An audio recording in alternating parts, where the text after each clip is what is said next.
Un gran saludo de parte de María, así como también de su esforzado a la par de humilde locutor Elbertus. Bienvenidos todos a su canal de misterios de ayer y hoy, Enigmas de Gaia. Bucear en los misterios de este planeta encantado. Ese es el motor que empuja a este canal y qué mayor misterio que el de nuestra historia oculta, esa que no reza ni por descuido en los libros oficiales. Pero si hay una fecha clave y mítica a partes iguales en el devenir terrestre, son los 10.500 años antes de Cristo, porque a partir de ahí nada fue igual.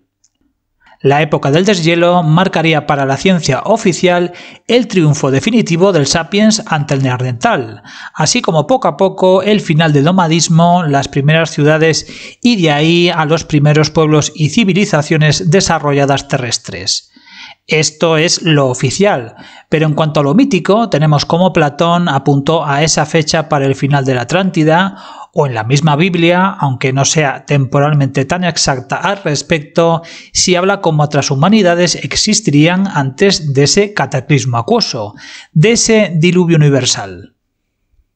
Bien, pero ¿tenemos alguna evidencia, alguna crónica, alguna pista que nos dejaran nuestros ancestros señalándonos ese hipotético momento crítico planetario del 10.500 a.C.?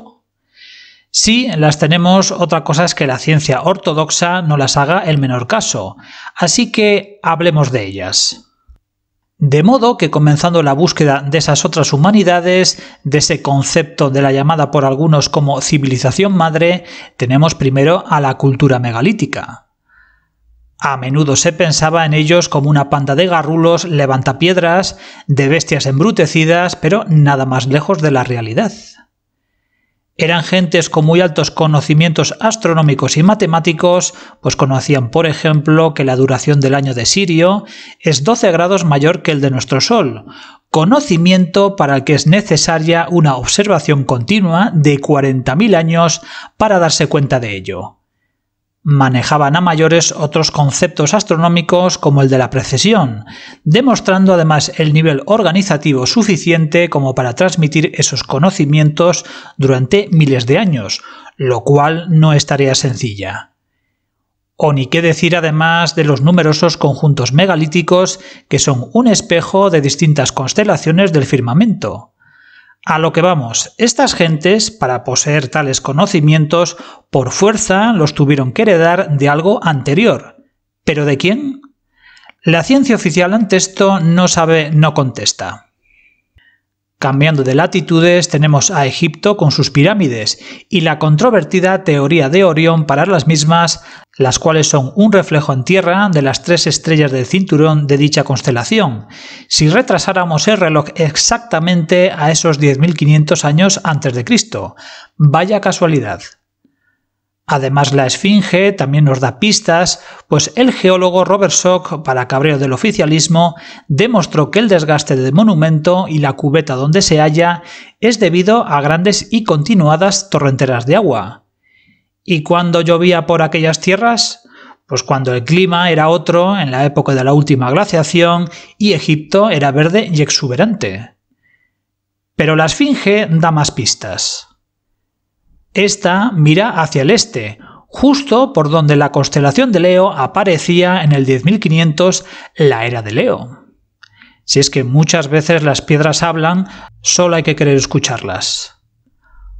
O también en el techo de Dendera vemos cómo simboliza con un león en barca justo a esas fechas, indicando la fundación de la civilización egipcia por parte de los dioses huyendo del cataclismo de las aguas.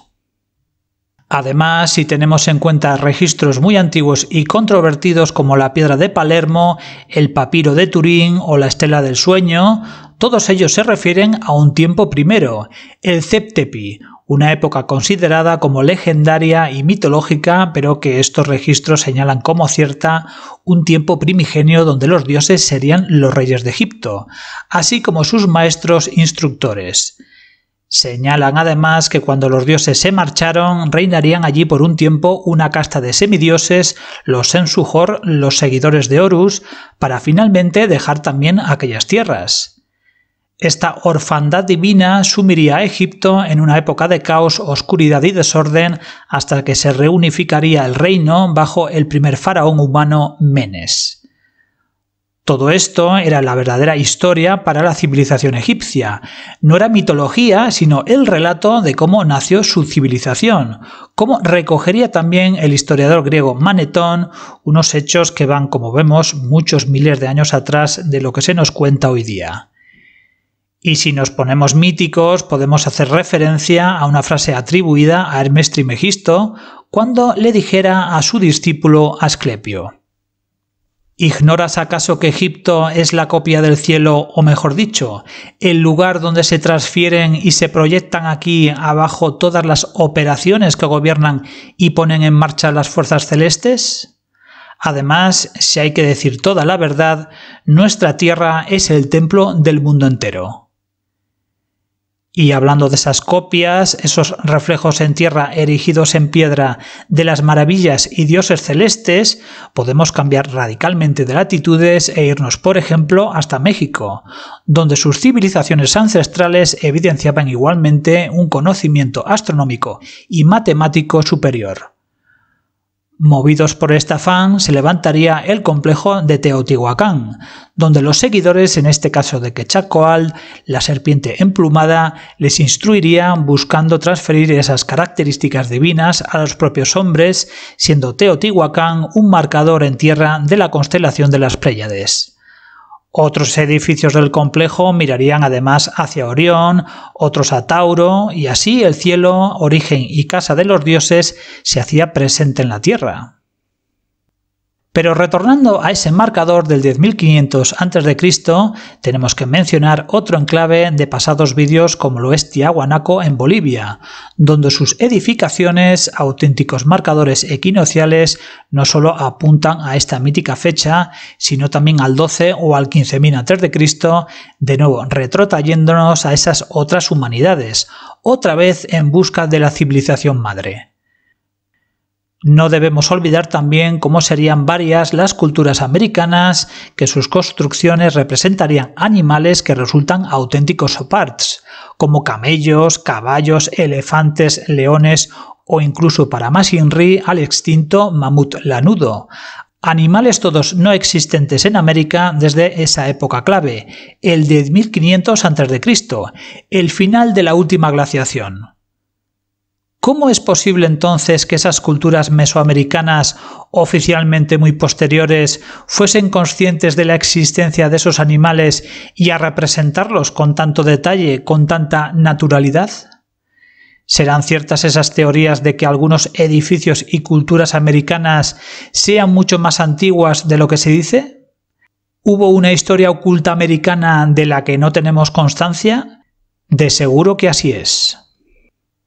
Pero existen otros marcadores igualmente desconcertantes de ese mítico 10.500 a.C. que a poco que lo piense uno le dejan tal cual estupefacto. Fijaos. Damos un brinco en el mapa y nos vamos a Camboya, al complejo de Angkor, construido entre el siglo IX y XII después de Cristo. La tradición reza que todo aquello fue erigido por los nagas, los dioses cobra. Otra vez, como vemos en la antigüedad, la referencia continua a los dioses reptiles.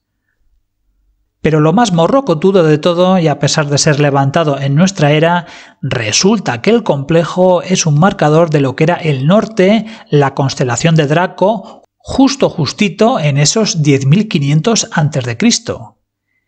¿Qué querían decirnos con ello? Curioso también la utilización del 72 en Angkor, pues este enclave está a 72 grados al este de Giza. Y para rizar el rizo, si nos ponemos a jugar con los numeritos y sumamos 72 a su mitad, nos da 108, que si ahora lo dividimos por 2 nos da 54, 54 que son los grados en los que se encuentra curiosamente otro marcador en piedra de ese 10.500 a.C., desconcertante como pocos, como lo es el complejo de Nammadol en la Polinesia. Nammadol es sin lugar a dudas una de las construcciones más locas que podemos encontrar en nuestro planeta. ¿Por qué digo esto? Pues porque ¿a quién se le ocurre construir 100 islas artificiales que se dice pronto, a base de gigantes bloques de basalto radioactivo de varias toneladas? Y según las tradiciones construidas hace alrededor de los 12.000 años por los dioses venidos del cielo, con el objetivo, no te lo pierdas, de controlar el clima del Pacífico. Ahí queda eso. Ni comentar siquiera la versión oficial, pues datan su construcción en plena Edad Media. Da risa. ¿Sabéis por qué me río? Mirad, los islotes que vemos hoy día, ya de por sí alucinantes, se entierran en el lecho marino 35 metros. 35 metros. Esto quiere decir que fueron construidas cuando las aguas estaban mucho más bajas. ¿Cuándo fue eso? En la época de la última glaciación, en efecto, el 10.500 a.C., como reza allí la tradición popular. Y para finalizar, la pregunta del millón. ¿Por qué hay tantos marcadores en piedra que tozudamente señalan a ese 10.500 a.C.? ¿Qué nos quisieron indicar con ello? Y sobre todo, ¿por qué la oficialidad lo niega sistemáticamente? Pues que esos 10.500 a.C. marcarían el final de una era, una etapa de nuestra historia planetaria que se quiere ocultar a toda costa, la caída del velo sobre una humanidad dormida e ignorante, siguiendo un patrón de sumisión y control. ¿Quizás el marcador de nuestra Matrix planetaria, como le llaman algunos? Desde luego hay gato encerrado en esa fecha y los que mandan están muy interesados en echar tierra sobre todo ello. No hay casualidades en estas cosas. Nada más por hoy, querida audiencia, gracias de parte de María y Alberto por su amable atención y sin otro particular les emplazamos a otro vídeo de su canal de misterios de ayer y hoy, Enigmas de Gaia.